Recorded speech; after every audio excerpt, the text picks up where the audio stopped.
Introducing the all-new Italiano range of pizza. Pizza Ultimo. Pizza Hut. The English national team trained at the Maracana Stadium in Brazil yesterday ahead of their friendly against host national Brazil, the last event before the FIFA Confederations Cup commences on the 15th of June. Later in the day, the England squad visited the Maracana Stadium and took part in a light training session. The game was only given the green light to go ahead after a judge overruled a previous court order which had suspended the match over concerns about the safety of the expensively upgraded stadium, which is still being worked on and watched closely for any sign of further problems. The chaos of the on-again, off-again match raises questions about Brazil's readiness to host a Confederation Cup, which opens in 2 weeks, and next year's World Cup, not to mention the 2016 Rio de Janeiro Olympic Games. On the pitch, a Brazil side led by the likes of Neymar, Oscar, Lucas and Thiago Silva will be keen to gain revenge on an England side which beat them 2-1 at Wembley early this year, the first time they had done so in 23 years. A home win this time around would go some way to reassure fans that the Brazilian football vintage of today can compete at the very highest level. We now cross over live to the French Open currently underway.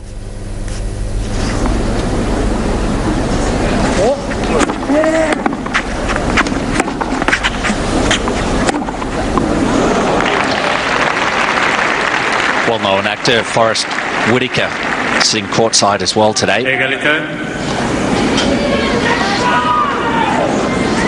For those movie buffs, he played Idi Amin in a very solid flick, The Last King of Scotland.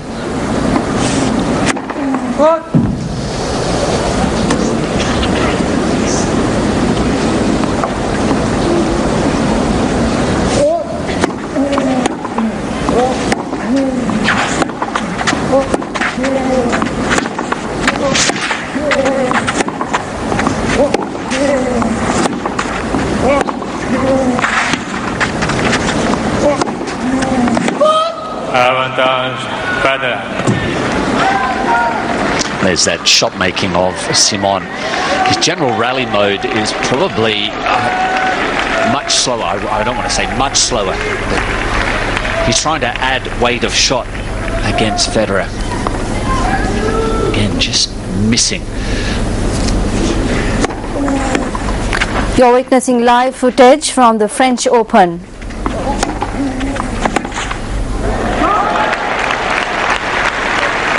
Nicely done. It's just that move towards the net. Extracted the error from Federer. Might be a little annoyed that he tried to go for the outright pass rather than make his man play a volley.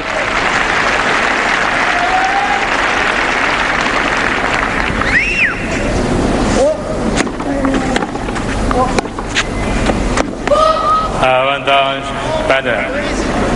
10 balles qui sortent de pas. Allez, Guido, allez.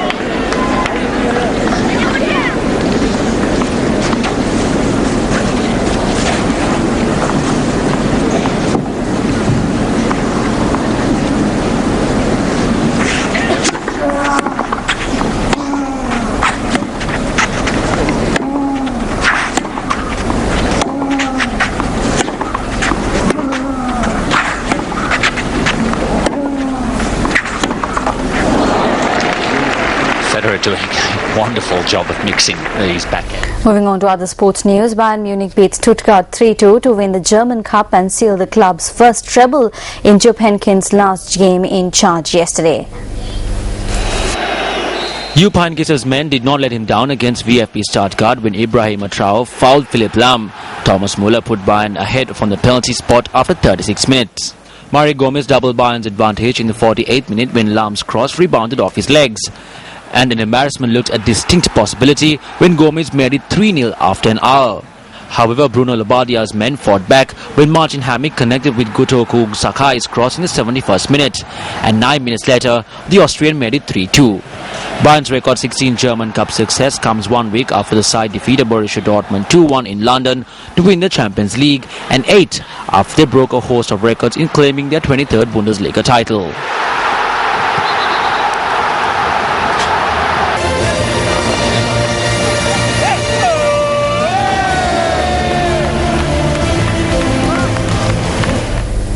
The Symphony Orchestra is set to get on stage once again on the 9th of June. The Symphony Orchestra concert will be held in aid of the Chundikuli Girls College in Jaffna.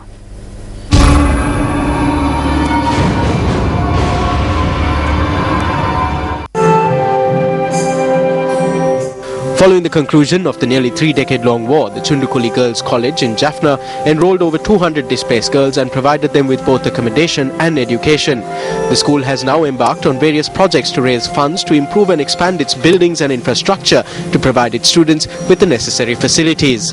Chundikuli Girls College Jaffna is a school founded by the CMS missionaries more than 100 years ago, with the focus of educating the girls in the north, and today the school is still functioning in spite of all the troubles they have speared through. Therefore, we have launched on this building project to accommodate more classrooms. Today, we are grateful to Symphony Orchestra of Sri Lanka for coming forward to doing this performance for us and supporting us in this effort. The concert will be held at the Ladies College Auditorium on Sunday the 9th of June. Tickets for the concert are available at the Lionel Wendt Theatre.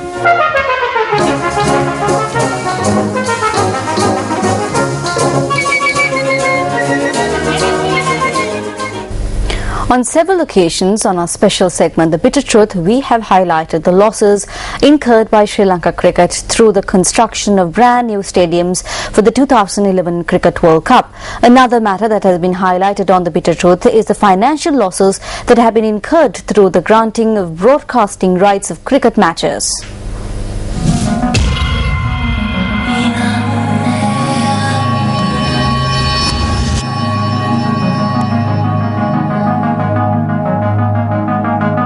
On the 16th of March, Sri Lanka Cricket called for tenders for international broadcasting rights for cricket matches to be held in the future. On the 7th of April, for the first time, The Bitter Truth highlighted the suspicious nature of the conduct of SLC in this matter. The Bitter Truth also pointed out the financial disadvantage for Sri Lanka Cricket due to its decision to grant rights for a 7-year period this time around, as opposed to the previous model of 3 years. There is no money in the treasury to maintain Sri Lanka cricket. That is why they are granting it for 7 years at such a low amount, because they need the money urgently. The problem here is that when the money runs out in 2 to 3 years, it is those who come afterwards that will have to face the hardships. Justifying the decision to grant international broadcasting rights for a period of 7 years, the then president of SLC, Upali Dharmadasa, said that 10 Sports was prepared to pay $60 million for the rights. However, it was later exposed in the media that the value of the bid put forward by 10 Sports was $34.84 million.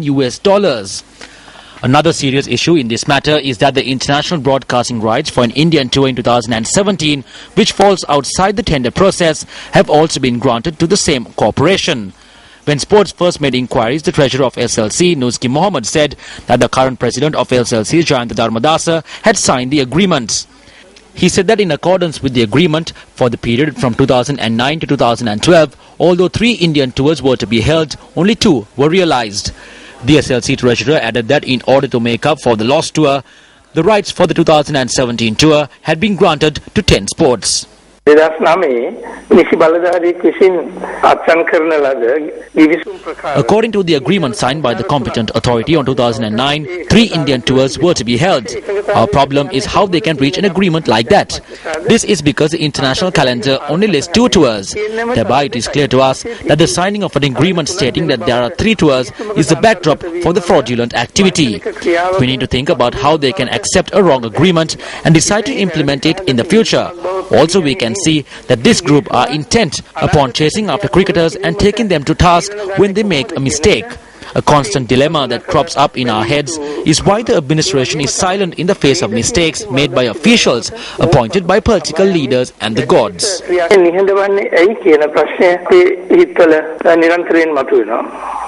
What is really happening in this matter of granting television broadcasting rights?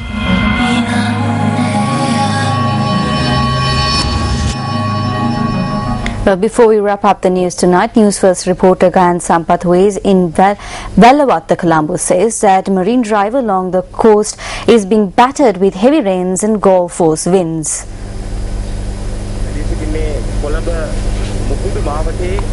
I'm on Marine Drive near Valawata. For about 10 to 15 minutes now, this area has been battered by gale force winds and heavy rains. The gale force winds are blowing from the direction of the sea. As far as my eyes can see, in these conditions, it is evident that the winds and rains have had some effect.